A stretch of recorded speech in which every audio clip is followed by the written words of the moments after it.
Hi guys, मैं हूं जूनी और आप लोग देख रहे हैं जस्ट एक्सप्लेन। और आज मैं जिस एनिमे को एक्सप्लेन करने जा रहा हूं वो है ज़ॉम 100, जो कि एक नया एनिमे आया हुआ है। सो आई थॉट कि मैं इसको एक्सप्लेन करता हूं। बट आप लोग को लग रहा होगा उषिया तोरा पे वीडियो क्यों नहीं आ रही है। देखो भाई, उषिया तोरा पे वीडियो आएगी, उस पर अभी एडिटिंग पे काम चल रहा है, ठीक है। वो कोई छोटी बड़ी वीडियो तो है नहीं ना, 20-25 मिनट की वीडियो को वॉइस ओवर करना, एडिट करने में टाइम लगता है। So it will take some time. और उसी के साथ साथ बिहाइंड द सीन कि हम लोग एक और फुल सीरीज़ पे काम कर रहे हैं, तो बहुत जल्दी वो भी आने वाली है, तो इसलिए थोड़ा सा टाइम लग रहा है। तो वेट करो, ऐसा नहीं है कि मैं जानबूझ के वेट करवा रहा हूँ आपको।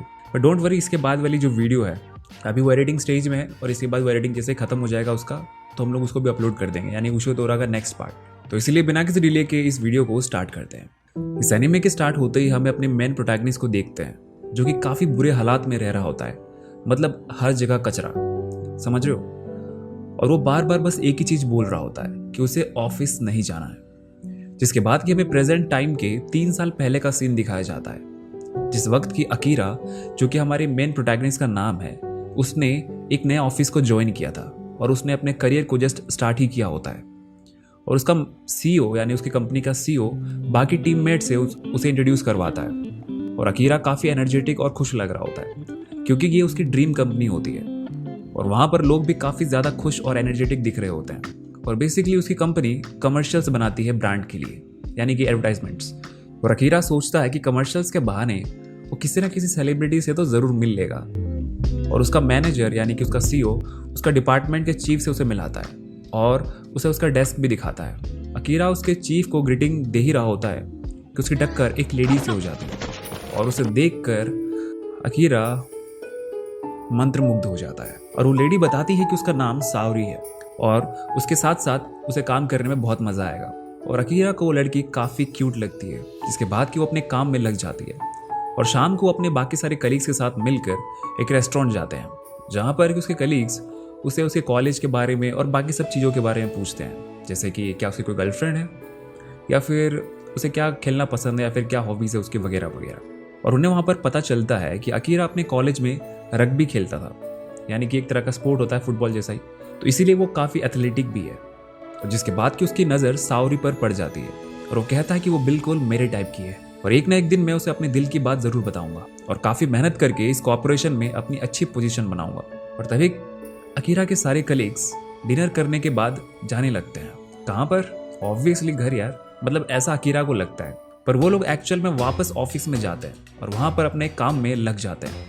और अकीरा को समझ में नहीं आ रहा होता है कि ये सब हो क्या रहा है। मुझे तो लगा कि रात हो गई है तो हमें छुट्टी मिल जाएगी, पर वो लोग सुबह तक काम करते रहते हैं, पर अभी भी उसका काम खत्म नहीं हुआ होता है। और इसीलिए उसे अगले दिन भी वहीं पर काम करते रहना पड़ता है रात तक। और उसके सारे कलीग्स तो ऐसा बिहेव करते हैं जैसे कि ये उनके रोज का है। और फाइनली ज्वाइनिंग करने के 2 दिन बाद वो वापस अपने घर जाने को उसे मिलता है, यानी कि एक होता है ना ओवर टाइम वर्क, ये over the top time work है बोल सकते हो। मतलब more than 30 hours of work only in 2 days without sleep. क्या बोलूँ मैं अब यार।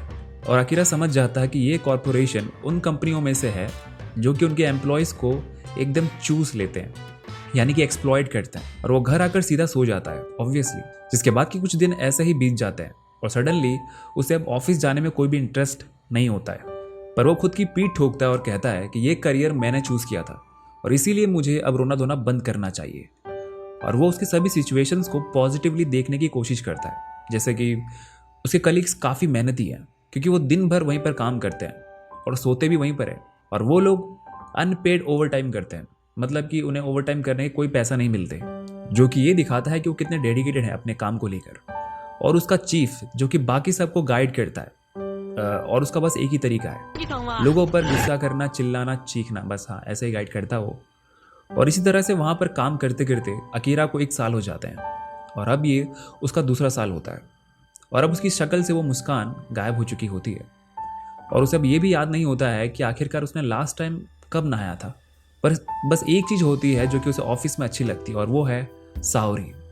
पर बात इतनी भी सीधी नहीं होती है, क्योंकि सावरी उनके कंपनी के सीईओ की मिस्ट्रेस होती है। मिस्ट्रेस बोले तो अपन उनको बोलते हैं ना पर्सनल सेक्रेटरी, समझ रहे हो। सीईओ की सेक्सुअल डिज़ायर्स को फुलफिल करने मतलब करती है, बाय द वे वैसा कुछ है उनका सीन। ओके, वो सोचता है कि वो अपनी कंपनी को छोड़ दे, पर फिर वो सोचता है कि इससे बुरे कंपनी भी एग्जिस्ट करते हैं इस इंडस्ट्री में। और अगर वो अपने काम को छोड़कर चला गया तो उसकी टीम पर काफ़ी लोड आ जाएगा और वो बेसिकली एक ज़ॉम्बी की तरह बिहेव कर रहा होता है, क्योंकि ना तो उसकी नींद का कोई ठिकाना होता है और ना ही खाने का।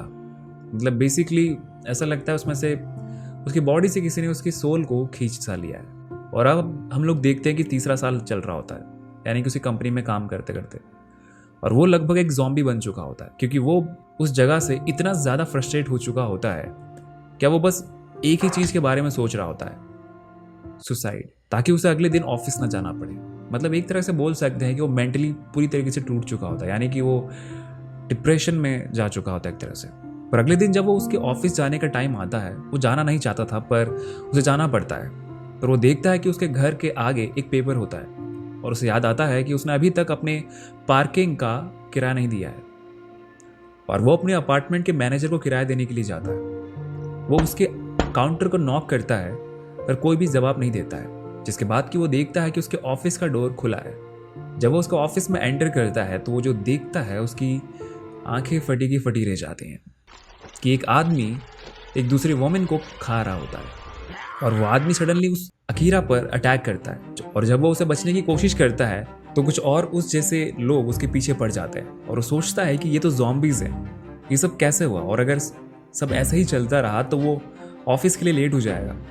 और फिर वो छत पर पहुंच जाता है जहां पर वो देखता है कि पूरी सिटी की हालत खराब हो रखी है इन ज़ॉम्बीज़ की वजह से, और वो सोचता है कि अगर ऐसा है तो इसका मतलब मुझे ऑफिस आज से नहीं जाना पड़ेगा।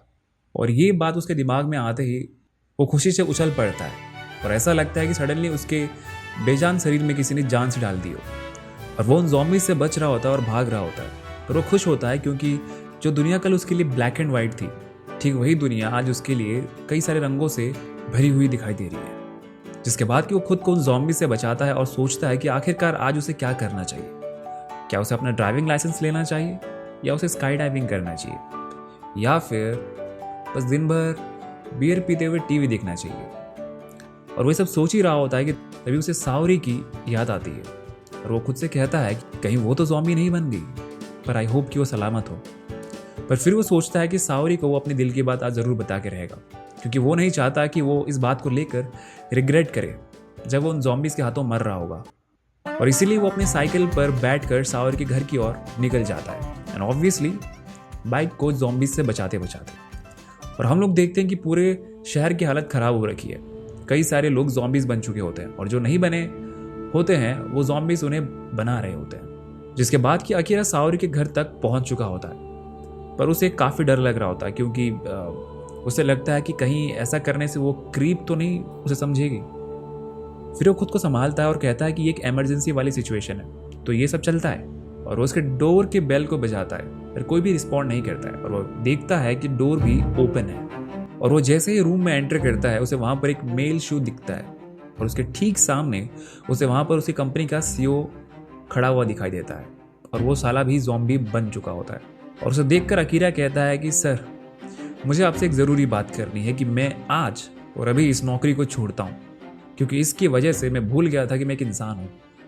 और जिसके बाद कि वो इस्तीफ़ा दे देता है, मतलब देने की ज़रूरत नहीं है बट दे दी भाई ने। जिसके बाद कि वो अपने बॉस की ओर बढ़ता है और उसे धकेल कर सीधे उस रूम के विंडो से नीचे फेंक देता है, और ऑब्वियसली उसके बॉस का खेल ख़त्म।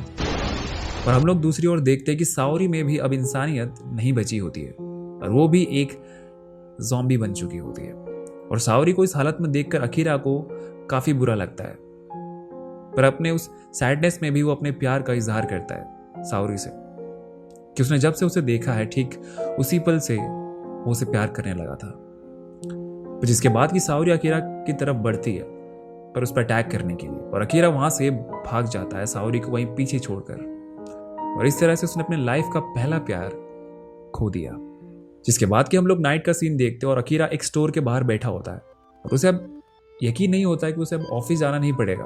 उसे ये सब बस एक सपना लग रहा होता है। उसके बाद की सोचता है कि लाइफ कितना वियर्ड चीज़ है, इसका कोई ठिकाना नहीं, वो कल भी मर सकता है या फिर 60 साल बाद भी, क्योंकि लाइफ की कोई गारंटी थोड़ी ना है। तुम जो भी करोगे कुछ ना कुछ तो हमेशा छूट ही जाएगा। और वो खुद से कहता है कि अगर ऐसा है तो मैं यूं ही नहीं मरने वाला। जिसके बाद कि वो स्टोर के अंदर जाता है, और जहाँ पर कि कोई भी नहीं होता है बाय द वे, और वहाँ पर से एक पेन लेता है और एक नोटबुक लेता है, और उस पर लिखता है कि ऐसी 100 चीज़ें जो कि मैं करना चाहता हूँ एक ज़ॉम्बी बनने से पहले। और इसी के साथ ये एपिसोड यहीं पर ख़त्म हो जाता है। पर बाद में इस एनीमे का कॉन्सेप्ट काफ़ी अच्छा लगा मुझे, क्योंकि जनरली इस तरह के सिचुएशंस यानी कि ज़ॉम्बी अपोकलिप्टिक सिचुएशंस को हमेशा एक नेगेटिव वे में पोर्ट्रे किया जाता है, जैसे कि और सही भी है क्योंकि ये एक नेगेटिव इफेक्ट भी है बाय द वे। पर इस एनीमे ने उल्टा किया है, इंस्टेड ऑफ थिंकिंग कि ये कैसे हुआ क्या हुआ, बल्कि इन्होंने एक अलग तरह से अप्रोच किया है। सो आई गेस के फ्यूचर में इसके एपिसोड्स काफ़ी इंटरेस्टिंग होंगे एंड आई होप तुम्हें देखने में काफ़ी अच्छा लगा होगा अगर एपिसोड। और अगर अच्छा लगा तो प्लीज़ चैनल को सब्सक्राइब कर देना और शेयर कर देना, ओके? अगर एपिसोड को एंजॉय किया तुमने तो। And again thanks for watching.